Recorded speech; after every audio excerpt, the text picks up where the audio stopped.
नमस्कार दोस्तों, फिर से स्वागत है आपके अपने यूट्यूब चैनल पर जिसका नाम है लर्निंग विद एडू फंडम। मैं हूं कौशल जायसवाल। दोस्तों फिर से लेकर हाजिर हूं मैं यूपीएससी पेट की रिकॉर्डिंग क्लास कर रहे हैं हम हिस्ट्री, जिसमें मेडिवल, एंशिएंट और मॉडर्न तीनों मिक्सअप है, क्वेश्चन है। तो दोस्तों आप कॉपी पेन उठाइए और चलिए शुरू करते हैं आज की क्लास। चलिए दोस्तों आज की क्लास शुरू करते हैं। पहला क्वेश्चन है हमारा, पानीपत का द्वितीय युद्ध किनके बीच लड़ा गया था?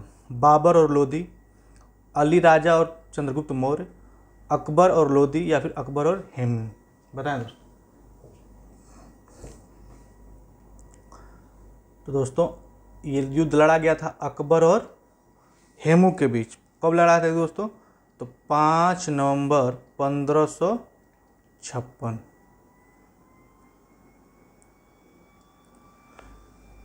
जब हुमायूं की मृत्यु होती है उसके बाद अकबर गद्दी पर बैठता है, वहीं उसके बाद पहला युद्ध उसने हेमू से पानीपत का द्वितीय युद्ध लड़ा था अकबर और हेमू 5 नवंबर 1556।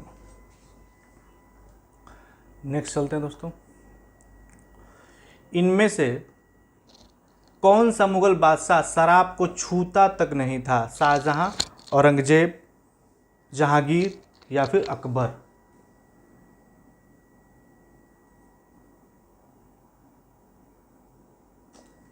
तो दोस्तों इसमें सबसे कट्टर जो कहा गया इस्लाम का समर्थक था तो कौन था? औरंगजेब। और इस्लाम में सबको पता है दोस्तों शराब नहीं पिया जाता, तो सब शराब कौन छूता नहीं था? तो दोस्तों औरंगजेब। और वही औरंगजेब है जिसके आज्ञा पर बख्तियार खिलजी ने नालंदा और विक्रमशिला को तबाह कर दिया था। औरंगजेब की ही आज्ञा पर हुआ यूँ था दोस्तों कि एक बार औरंगजेब बहुत बीमार पड़ा था, तो इसने कहा कि मतलब कोई वैद्य बुलाया जाए। तो उस समय नालंदा विश्वविद्यालय में एक से एक महान वैद्य रहते थे, तो उसमें कोई अध्यक्ष था उस समय, तो वहाँ इसके दरबार से उनको बुलाव भेजा गया। तो आए इनको इसको ठीक करने के लिए। इसने बोला कि मुझे ये बीमारी है लेकिन मैं दवा नहीं खाऊंगा। तो उन्होंने कहा कोई बात नहीं। तो जब ये कुरान पढ़ता था तो कुरान पे वो दवा लगा दी गई, ताकि जब ये हाथ से ऐसे पेज को पलटेगा और करते करते ये ठीक हो गया। तब इसे समझ में आया कि ये बहुत शक्तिशाली है, इनका वैद्य बहुत आगे जा सकता है। उसके बाद ही इसने नालंदा विश्वविद्यालय और विक्रमशिला पर को तबाह करा दिया था। उसमें वही है औरंगजेब। सॉरी। नेक्स्ट चलते हैं दोस्तों।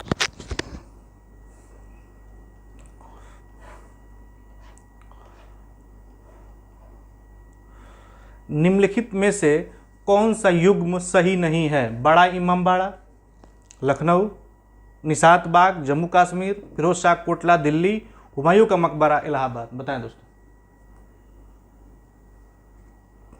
उम्मीद है आपने आंसर दे दिया होगा। तो सबको पता है कि बड़ा इमामबाड़ा कहाँ है? लखनऊ में है, बिल्कुल सही है। फिरोज शाह कोटला दिल्ली, जहाँ पे 9 अगस्त 1942 को गांधी जी ने कौन सा आंदोलन शुरू किया था दोस्तों? भारत छोड़ो आंदोलन, क्विट इंडिया मूवमेंट शुरू किया था। वही था फिरोज शाह कोटला दिल्ली। No sorry. फिरोज शाह कोटला दिल्ली नहीं दोस्तों, वो तो मुंबई का, ग्वालियर टैंक से शुरू किया था। Sorry, my mistake, Gwalior tank था वो दोस्तों।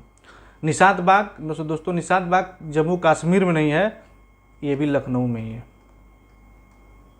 दोस्तों। ये भी कहाँ है आपका? लखनऊ में ही है। और हुमायूं का मकबरा दोस्तों, इसमें 2 गलत होता। हुमायूं का मकबरा दोस्तों इलाहाबाद में नहीं है। तो दोस्तों लखनऊ में भी निशांत बाग है और जम्मू कश्मीर में भी निशांत बाग है। मुझे लगता है कि ये जम्मू कश्मीर वाला जो निशांत बाग है उसके बारे में पूछ रहा है। तो ये सही है दोस्तों, हमारा गलत ऑप्शन ये है हुमायूं का मकबरा। हुमायूं का मकबरा इलाहाबाद में नहीं है, ये बाद में इसको काबुल लेके चले गए थे सब। नेक्स्ट चलते हैं दोस्तों। आईने अकबरी किसने लिखा है? आईने अकबरी किसने लिखा है? फैजी, अबुल फजल, बिरबल या मुल्ला दो पियाजा? उम्मीद है आपने आंसर दे दिया होगा।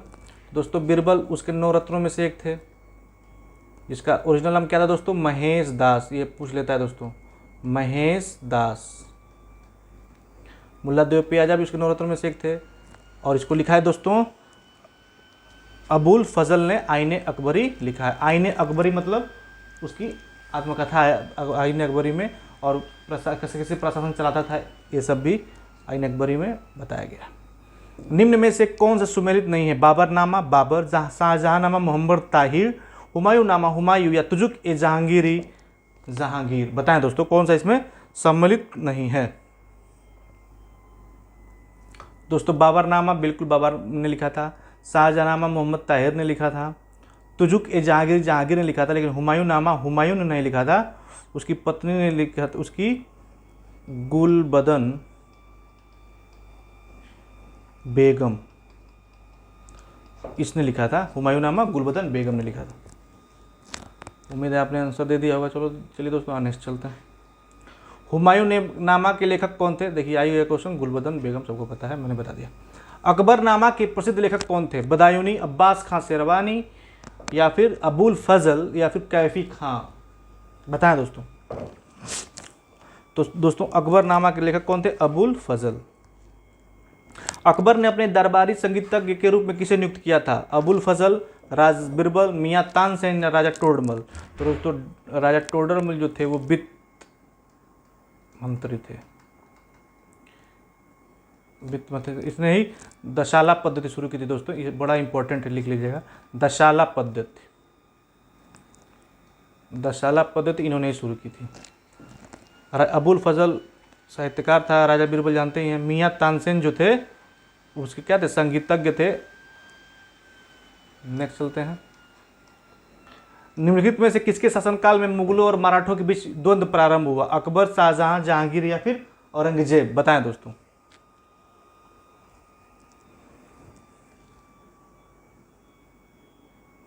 तो दोस्तों इसके शासनकाल में तो औरंगजेब के शासनकाल से औरंगजेब के शासनकाल से मराठाओं और मुगलों के बीच विद्रोह पैदा हुआ था। कारण ये था दोस्तों कि उस समय शिवाजी, छत्रपति शिवाजी का वर्चस्व बढ़ता जा रहा था दक्कन की तरफ, दक्षिण में। तो औरंगजेब ने अपने मामा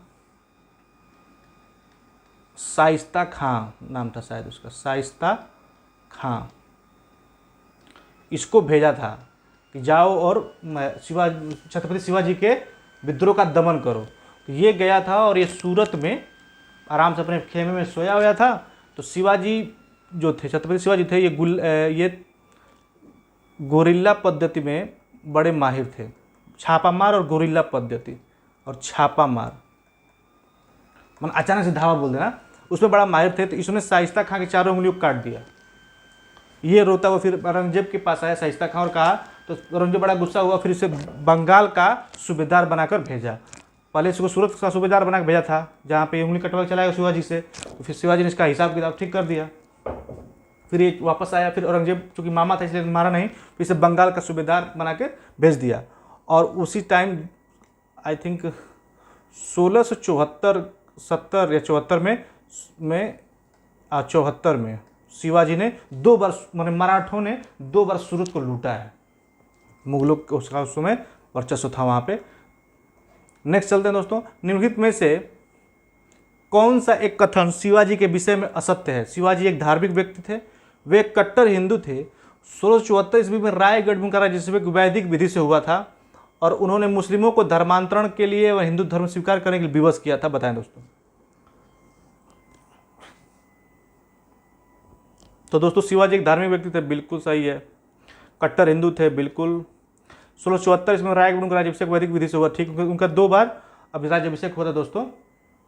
एक बार राज्याभिषेक उसका कराया था पंडित भट्ट जो था, उनका धार्मिक कार्य देखता था उसमें, और सिवनेर में एक किले में हुआ था, और एक बार वैदिक विधि से रायगढ़ में हुआ था। ये सरासर गलत है, ये आंसर सबको पता है।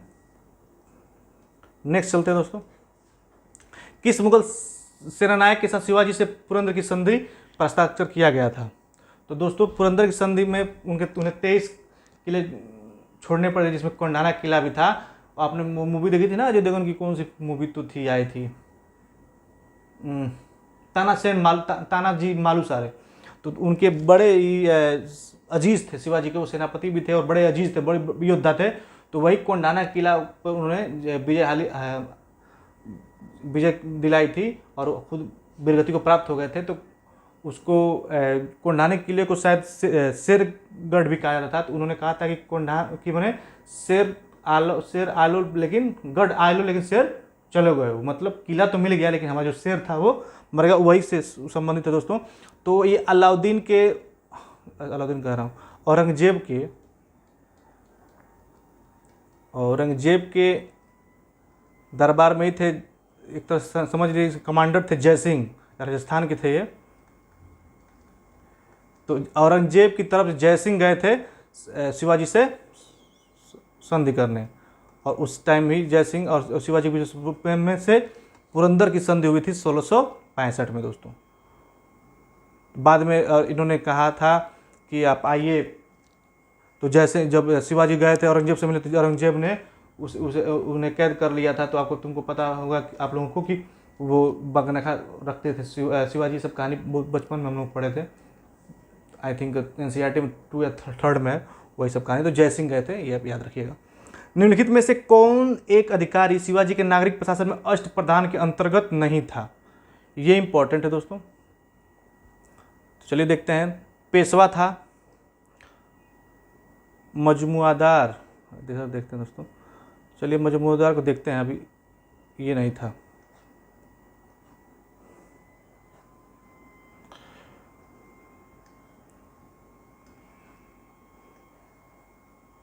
सुमंत था, सुमंत विदेश मंत्री को कहा जाता था दोस्तों। उसमें जो विदेश मंत्री थे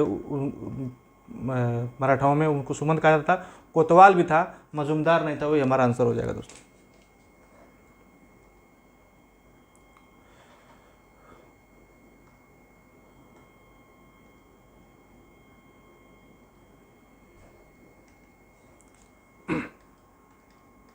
सॉरी फॉर डिस्टर्बेंस, ये क्या हो गया?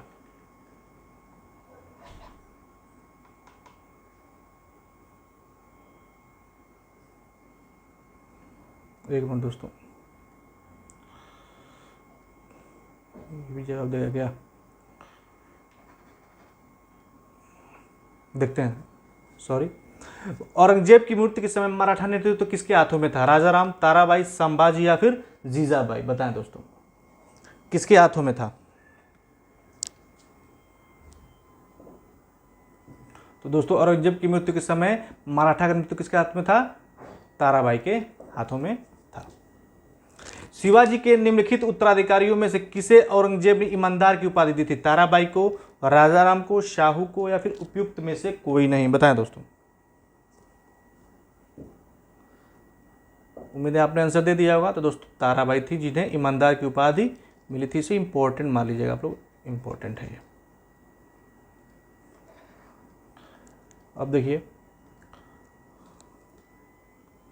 निम्न में से किसको देशमुख, पाटिल और नायक नाम से पुकारा जाता है? जागीरदार, स्वतंत्र सरदार, मनसदार या फिर जमींदार? बताएं दोस्तों। देशमुख, पाटिल और नायक नाम से पुकारा जाता है, बताएं कौन है? तो दोस्तों स्वतंत्र जो सरदार होते थे उन्हें देशमुख, पाटिल या फिर नायक के नाम से पुकारा जाता था। शिवाजी के समय सरनोबात का पद संबद्ध था, सॉरी, वित्तीय प्रशासन से, न्यायिक प्रशासन से, सैन्य प्रशासन से या फिर स्थानीय प्रशासन से? बताएं दोस्तों।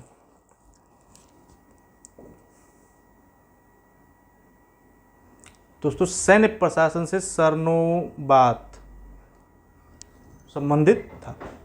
ये फैक्ट है दोस्तों, बस याद करना आपको। देखते हैं, बताइए, क्वेश्चन पढ़िए इसका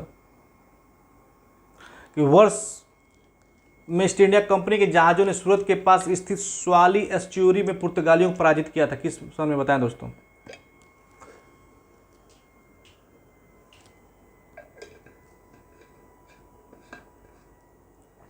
सोलह 1609, 1610, 1612 या 1618?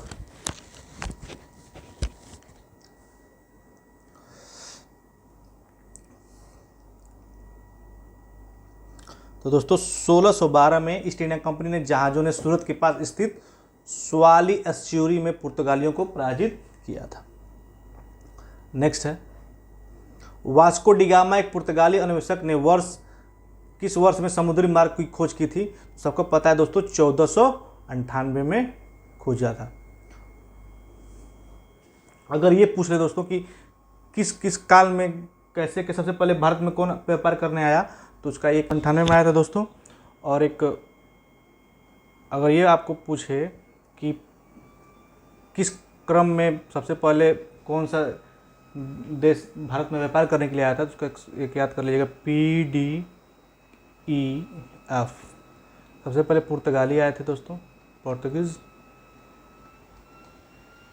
उसके बाद से डच, उसके बाद से अंग्रेज, एंग्लो, और सबसे लास्ट में कौन सा दोस्तों, फ्रेंच।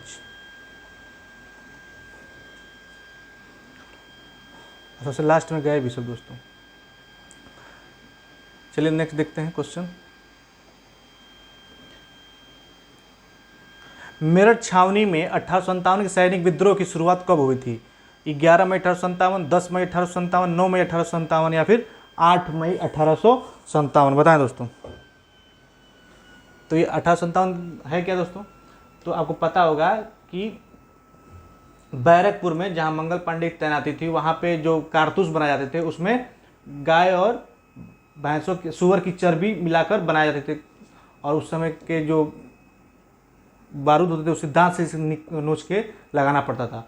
जो मुसलमानों के लिए गाय सुअर हराम थी और हिंदुओं के लिए गाय हराम थी, इसलिए धार्मिक के परिपक्ष को लेकर धार्मिक भावना को उन सबों को क्या हुआ, ठेस पहुंचा था, जिसके बाद में मंगल पांडे ने विरोध किया और उन्होंने एक अंग्रेज जनरल को मार दिया। उसके बाद उन्हें फांसी हो गई। तो वहीं से 1857 की विद्रोह की शुरुआत हुई और ये घटना हुई थी दोस्तों 10 मई 1857 में। नेक्स्ट चलते हैं। निम्नलिखित में से किसने 1857 के विद्रोह को दबाने के लिए अंग्रेजों की सहायता प्रदान नहीं की? ग्वालियर की संधिया, अवध की बेगम हजरत महल, जिसे महल परी के नाम से भी जानते हैं, उनका एक और नाम था महल परी, हैदराबाद के निज़ाम या फिर भोपाल के सिकंदर बेगम। तो निम्नलिखित में से किसने 1857 के विद्रोह को दबाने के लिए अंग्रेजों को सहायता प्रदान नहीं की? तो दोस्तों कौन थे? अवध के बेगम हजरत महल, जो लखनऊ से नेतृत्व कर रही थी 1857 की क्रांति का। तो यही हमारा आंसर हो जाएगा। बिहार से जगदीश सिंह थे, आरा जगदीश सिंह, जिनका नाम कुंवर सिंह भी था। 1857 के प्रथम स्वतंत्रता विद्रोह में भाग लेने वाली प्रसिद्ध महिला स्वतंत्रता सेनानी कौन थी? कस्तूरबा गांधी, सरोजनी नायडू, भीखाजी कामा या फिर बेगम हजरत महल? बताएं दोस्तों। तो सबको पता है दोस्तों, बेगम हजरत महल एकमात्र जो लखनऊ से थी। 1857 के सिपाही विद्रोह में सिपाहियों को किस कंपनी द्वारा बनाए गए कारतूसों पर आपत्ति थी? एटकिंस, रेमिगेंट, एनफील्ड या फिर विंचेस्टर? तो सबको पता है दोस्तों, एनफील्ड कंपनी की जो राइफल मिलते थे उसी में एक कारतूस गाय और सुअर के चर्बी वाले थे। ये आसान क्वेश्चन था।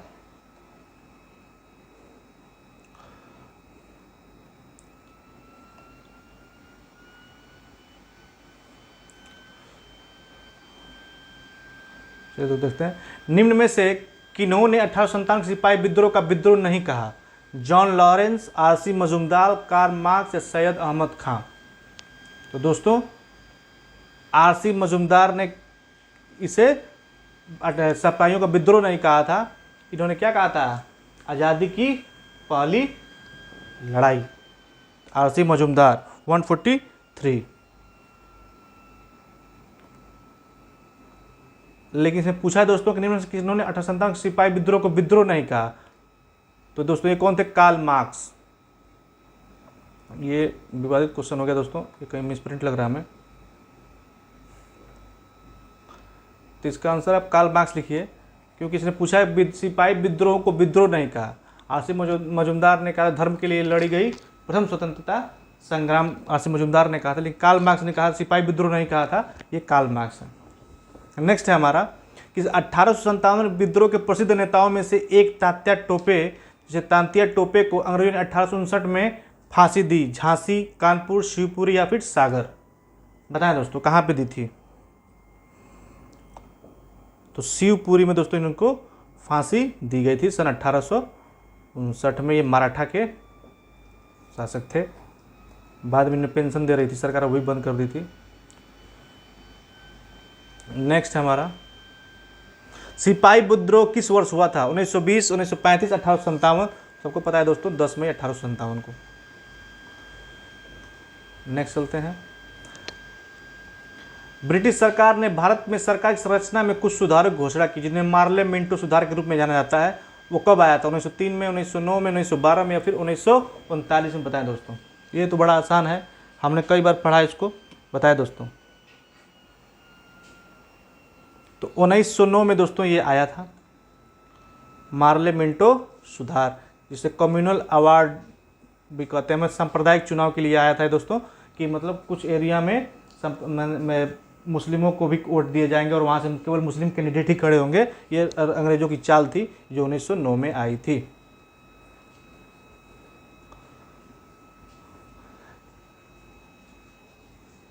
ईस्ट इंडिया कंपनी ने किस वर्ष में कलकत्ता में सर्वोच्च न्यायालय की स्थापना की थी? 1757, 1773, 1765, 1792?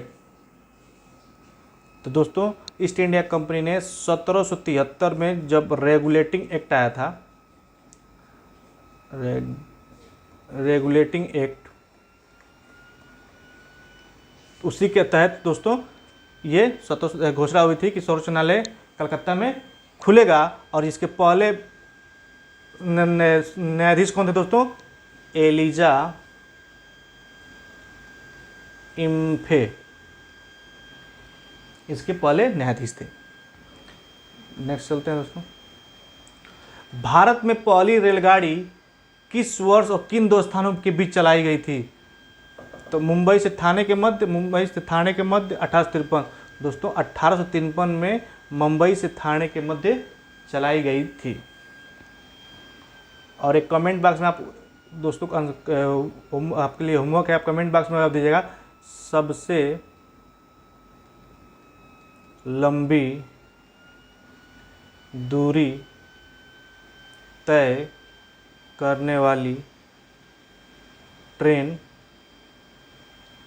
कौन सी है? मतलब उसका नाम क्या है, आप हमें कमेंट बॉक्स में बताएंगे। आज का सेकंड लास्ट क्वेश्चन है, भारत में सबसे पहली जनगणना किस वर्ष हुई थी? 1852, 1881, 1952 या फिर 1872? बताएं दोस्तों। तो भारत में सबसे पहली जनगणना दोस्तों 1872 में हुई थी, लॉर्ड मेयो ने करवाई थी। लॉर्ड मेयो इसके समय हुई थी। और सबसे इम्पोर्टेंट दोस्तों, इम्पोर्टेंट करके लिख लीजिएगा, 1921 और 1911 के बीच का जो है उसको जनसंख्या का सबसे विभाजक वर्ष कहा जाता है, क्योंकि इसी सत्र में सबसे ज़्यादा न्यूनतम जनसंख्या वृद्धि दर नोटिस की गई थी। उसके बाद से कभी नहीं हुआ ऐसा। उस टाइम महामारी वगैरह कुछ आया हुआ था, इसके वजह से ऐसा हुआ था। 1866 में भारत के संदर्भ में चर्चा करने वाले और भारतीय कल्याण को बढ़ावा देने के लिए ब्रिटिश सार्वजनिक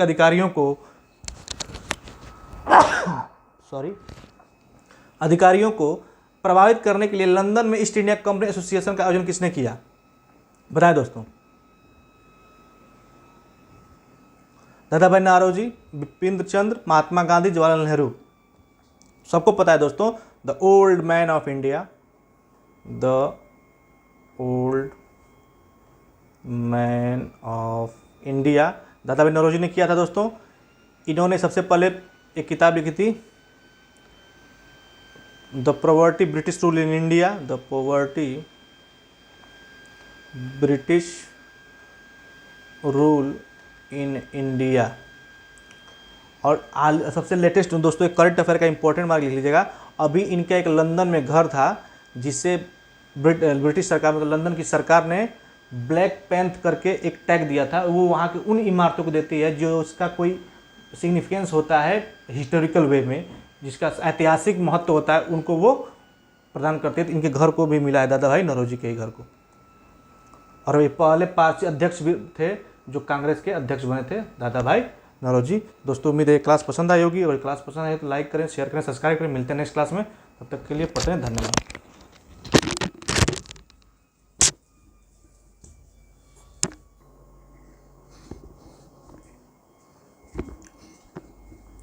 नमस्कार दोस्तों, फिर से स्वागत है आपके अपने इस यूट्यूब चैनल पर जिसका नाम है लर्न विद एडू फंडम। मैं हूं कौशल जायसवाल दोस्तों, और फिर से वही क्लास हमारी यूपीएससी पेट की रिगार्डिंग क्लास है, जिसमें हम कुछ इंपॉर्टेंट क्वेश्चन डील करेंगे। और दोस्तों इसके बाद करंट अफेयर आएगी, ज्योग्राफी आएगी। आज हम हिस्ट्री के लोग को डील कर रहे हैं दोस्तों। चलिए आज की क्लास शुरू करते हैं, ज़्यादा टाइम वेस्ट नहीं करेंगे। तो हमारा पहला क्वेश्चन है दोस्तों कि निम्नलिखित में से कौन सी प्रणाली भारत में ब्रिटिश शासन के दौरान भूमि राजस्व प्रणाली से संबंधित नहीं थी? जमींदारी, महालवाड़ी, रैयतवाड़ी या दस्तक? बड़ा इंपॉर्टेंट क्वेश्चन है दोस्तों। तो सबको पता है दोस्तों, जमींदारी, अस्थाई बंदोबस्त। ये क्या था दोस्तों?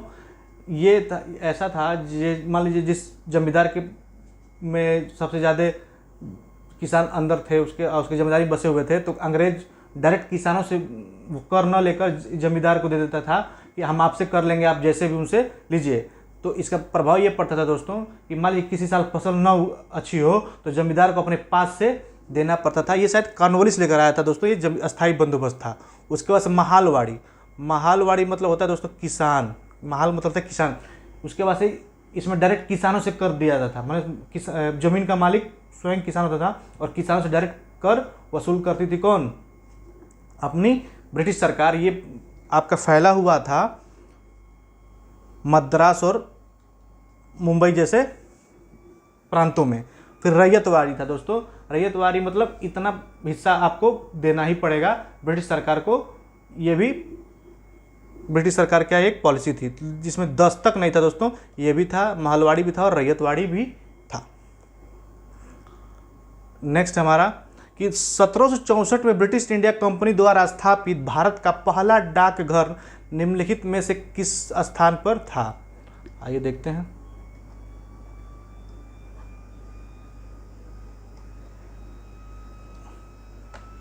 सिक्किम, पुणे, मद्रास या बॉम्बे? जो अब मुंबई है, पता है दोस्तों इसमें कौन सा था बताएं?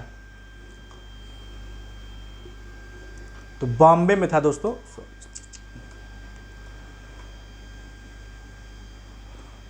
कहाँ पर था दोस्तों? बॉम्बे में।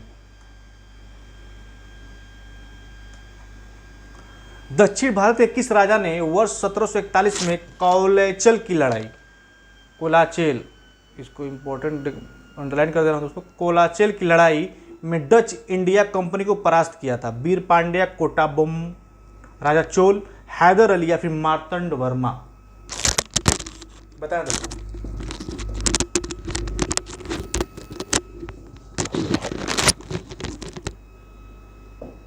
तो दोस्तों इसका आंसर होगा मार्तंड वर्मा। नेक्स्ट चलते हैं। अंग्रेजों के खिलाफ भारतीय सैनिकों द्वारा पहला बड़े पैमाने पर विद्रोह, वेल्लोर विद्रोह किस वर्ष हुआ था?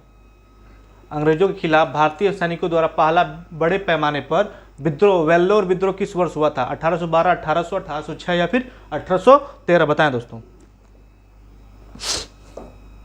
तो दोस्तों कब हुआ था? 1813 में।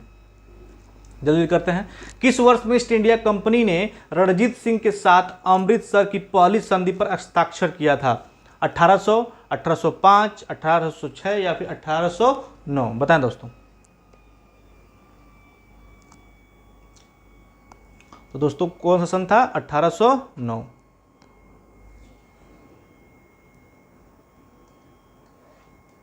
बक्सर के युद्ध के बाद ईस्ट इंडिया कंपनी मुगल सम्राट को प्रतिवर्ष का भुगतान करने के लिए सहमत हो गई।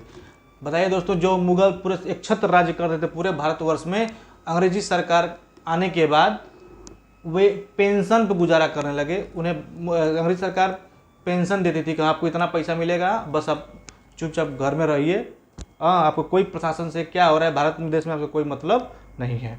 और फिर बाद में वो भी बंद कर देते हैं सब। तो इसीलिए 1857 का जो विद्रोह हुआ था उसमें भी उनको नेता बनाया गया था। बहादुर शाह जफर को नेता बना दिए थे लोग, ये हमारे विद्रोह का अनुयायी करेंगे। तो कितना था दोस्तों? एक बताएं जल्दी। तो 26 लाख रुपए मात्र देना था उनको, मुगल सम्राट को प्रतिवर्ष का भुगतान करने के लिए सहमत हुई थी। निम्नलिखित में से कौन सा पुर्तगाली उपनिवेश नहीं था? बंबई, मछलीपट्टनम, हुगली चोल? जितने भी दोस्तों फ्रांसीसी हुए, पुर्तगाली हुए, डच हुए, अपना अपना एक हब बनाए थे भारत में, वहीं से वो अपना प्रशासन का काम करते थे और वहीं से व्यापार को चलाते थे। तो मछलीपट्टनम था या मुंबई था, हुगली था या चोल था, बताएं दोस्तों।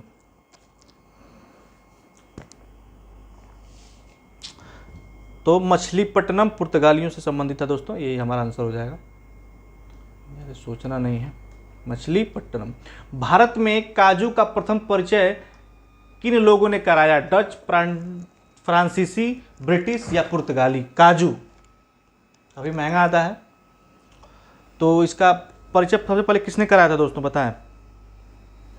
तो पुर्तगालियों ने सबसे पहले काजू को बताया था कि ये एक चीज़ है। पहली डेनिश ईस्ट इंडिया कंपनी ने अपना परिचालन किस वर्ष में शुरू किया? डेनिश मतलब डच।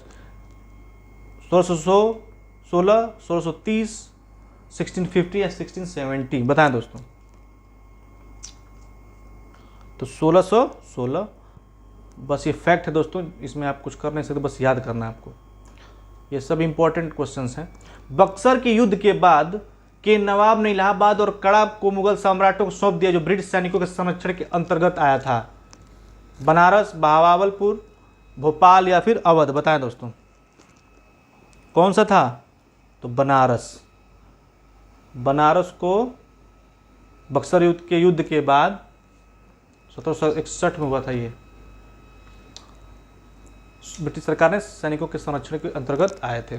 वास्को डी गामा किस वर्ष कालीकट में उतरा? तो सबको पता है दोस्तों 1498।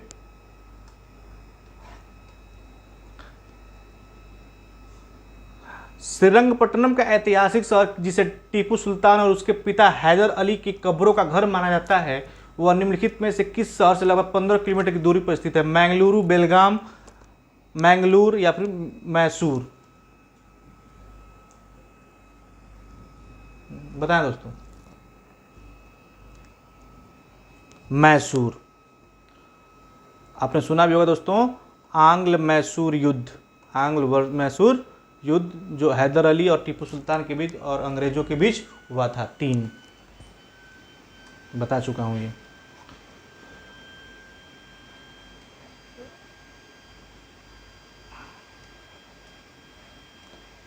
चलिए दोस्तों, टीपू सुल्तान कहाँ का शासक था? हैदराबाद, मैसूर, मदुरई, विजयनगर? बताएं दोस्तों।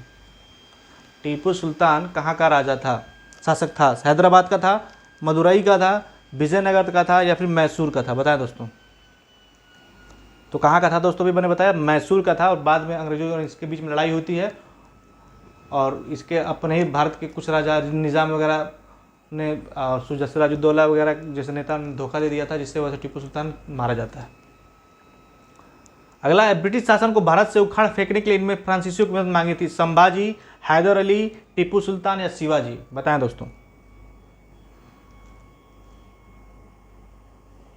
तो किसने मांगी थी दोस्तों? टीपू सुल्तान।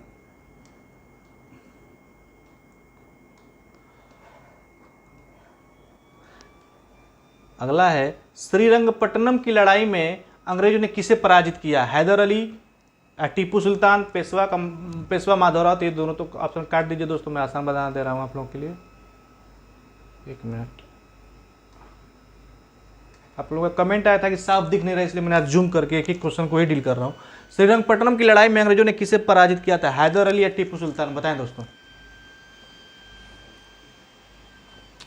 तो अभी पता चला है दोस्तों, श्रीरंगपट्टनम किससे हुई थी? टीपू सुल्तान। निम्नलिखित में से कौन सा अवध का प्रथम नवाब था? असफ उद्दौला, सादत खान, सफदरगंज?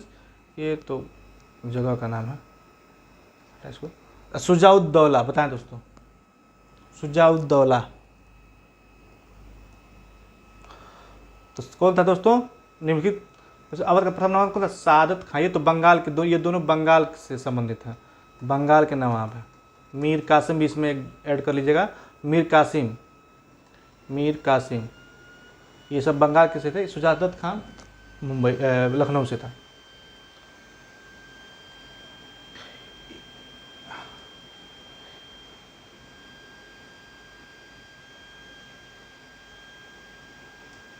अब आगे चलते हैं दोस्तों।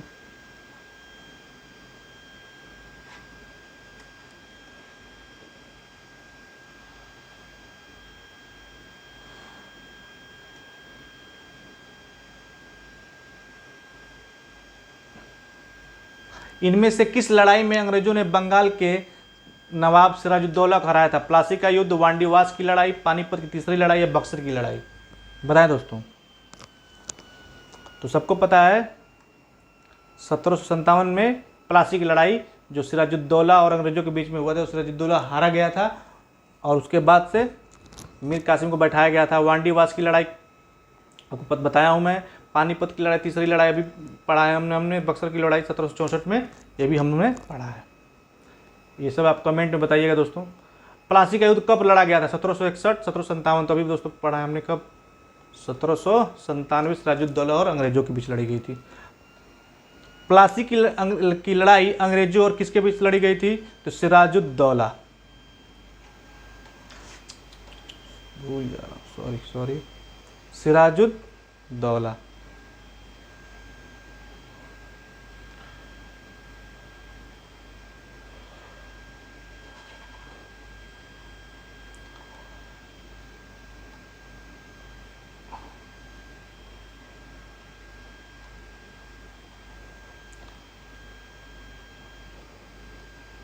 तो उम्मीद है दोस्तों ये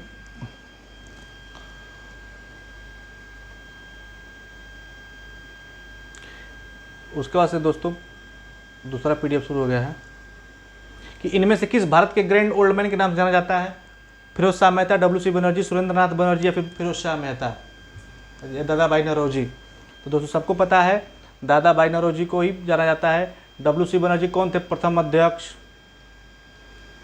कांग्रेस की जब स्थापना हुई दोस्तों 1885 में, तो उसके पहले अध्यक्ष कौन थे? डब्ल्यू.सी. बनर्जी। सन 1915-16 में किसके नेतृत्व में दो होम रूल लीग शुरू हुई? एनी बसेंट और लोकमान्य तिलक, तिलक और लाला लाजपत राय, तिलक और बिपिन चंद्र पाल या फिर तिलक और अरविंद घोष? तो दोस्तों सबको पता है, आप भी को भी पता हो गया, नहीं पता है तो जान लीजिए कि 1916 में एक अधिवेशन हुआ था, लखनऊ अधिवेशन, जिसमें गरम दल और नरम दल दोनों एक हो गए थे। 1907 वाले अधिवेशन में दोनों अलग हुए और 1916 में दोनों एक हो गए थे। वहीं पे और इसका श्रेय किसको जाता है दोस्तों? एनी बेसेंट और लोकमान्य तिलक और मोहम्मद अली जिन्ना को। और एनी बेसेंट और लोकमान्य तिलक ने ही होम रूल लीग की स्थापना की थी, क्योंकि एनी बेसेंट ऑलरेडी आयरलैंड में होम रूल लीग से जुड़ी हुई थी और उन्होंने भारत में भी होम रूल लीग की स्थापना की थी। ये बात याद रखिएगा। ये देखिए ब्रह्म, बड़ा आसान है दोस्तों। ब्रह्म समाज किसका है? रामकृष्ण मिशन के संस्थापक कौन है? आर्य समाज के संस्थापक कौन है? और सत्यशोधक समाज के संस्थापक कौन है? बस तो देखते थे दोस्तों। तो ब्रह्म समाज राजा राम मोहन राय, जिन्होंने एक एडिशनल बातें भी ले लीजिए, 1829 में इन्होंने सती प्रथा को बंद कराया था विलियम वेंटिक के साथ मिलकर। रामकृष्ण परमहंस स्वामी विवेकानंद 1893 में शिकागो जाते हैं और धर्म सम्मेलन अटेंड करते हैं। आर्य समाज दयानंद सरस्वती, जिन्होंने सत्यार्थ प्रकाश नामक किताब लिखी थी, पत्रिका लिखी थी, सत्यार्थ प्रकाश। सत्यशोधक समाज कौन है दोस्तों? ज्योतिबा राव फूले, जिसकी इनकी एक पुस्तक है गुलामगिरी, बड़ी फेमस है, गुलामगिरी। आई होप आपको समझ में आ गया होगा दोस्तों। चलते हैं इधर।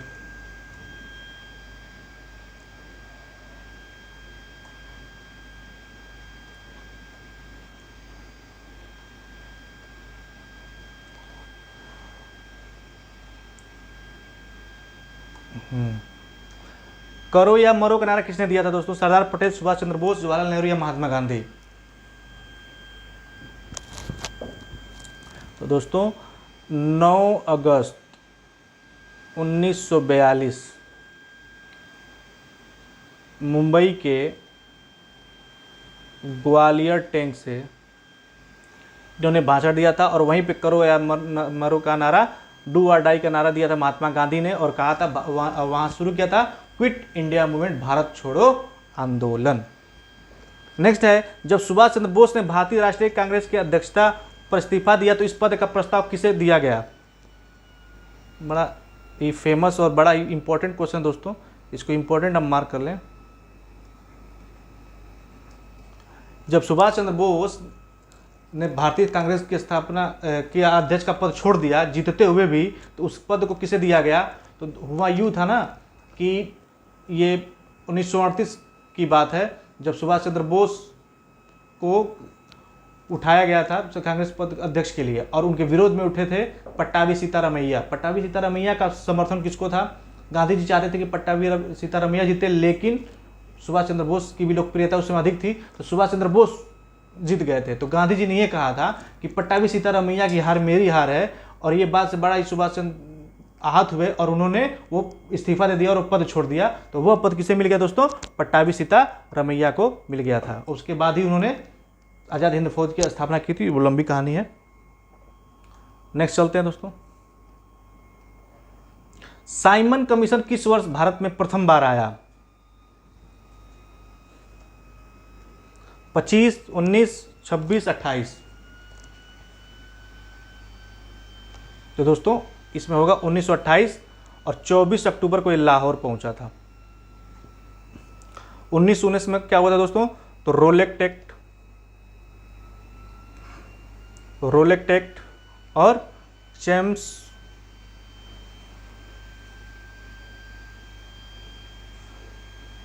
मॉन्टेमर्लो सुधार जो था दोस्तों 1919 में, चेम्स फॉर्डिस्को जो उसको बोलते हैं, 1919 में ही आया था।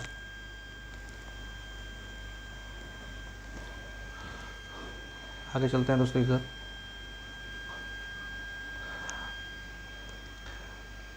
ये दिख नहीं रहा है क्या आप लोगों को? भारतीय राष्ट्रीय कांग्रेस द्वारा किस अधिवेशन में ऐतिहासिक पूर्ण स्वराज का प्रस्ताव पारित किया गया? लाहौर, मुंबई, कराची, लखनऊ।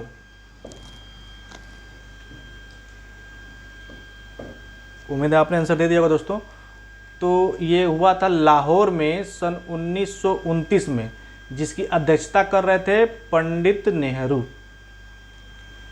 पंडित नेहरू इसकी अध्यक्षता कर रहे थे और उन्होंने इस पूर्ण स्वराज की बात की थी। सिर्फ सेकंड में आया क्वेश्चन दोस्तों ये। इंडियन नेशनल आर्मी, गदर पार्टी, मित्र मेला और होम रूल लीग, बस आपको मैच करना है दोस्तों, बड़ा ही आसान है, देख लेते हैं। Indian national army Subhash Chandra Bose, तो पहला का दूसरा हो जाएगा। गदर पार्टी लाला हरदयाल, पहला हो जाएगा। और home rule league Annie Besant चौथा, तो बचा है मित्र मेला तीसरा। तो 2, 1, 3, 4, इसका मतलब ऑप्शन सी हमारा राइट है। और नेक्स्ट क्वेश्चन है दोस्तों कि निम्न में से किसने महात्मा गांधी खिलाफ आंदोलन से जुड़ने का विरोध किया? खान अब्दुल गफ्फार खान, फजलुल हक, मोहम्मद अली जिन्ना या फिर अबुल कलाम आजाद। दोस्तों ये प्रत्यक्ष आंदोलन भी इसे कहा जाता है, और इसका विरोध किया था मोहम्मद अली जिन्ना ने। इनमें से कौन सा क्रांतिकारी संगठन काकोरी षड्यंत्र केस में शामिल था? तो दोस्तों HSRA के मेंबर कौन थे? हिंदुस्तान रिपब्लिक एसोसिएशन के मेंबर कौन थे दोस्तों? तो राम प्रसाद बिस्मिल, भगत सिंह, चंद्रशेखर आजाद, जतिन बोस, ये सब लोग क्या थे? HSRA के मेंबर थे। और उन्होंने एक काकोरी षड्यंत्र को, जो पहले काकोरी कांड था, फिर मोदी सरकार ने उसे बदल कर नाम काकोरी षड्यंत्र घटना कर दिया है, उसको अंजाम दिया था। तो उम्मीद है दोस्तों ये वीडियो पसंद आई होगी। वीडियो पसंद आई हो तो लाइक करें, शेयर करें, सब्सक्राइब करें। मिलते हैं नेक्स्ट क्लास में, तब तक के लिए पढ़ते रहें। धन्यवाद।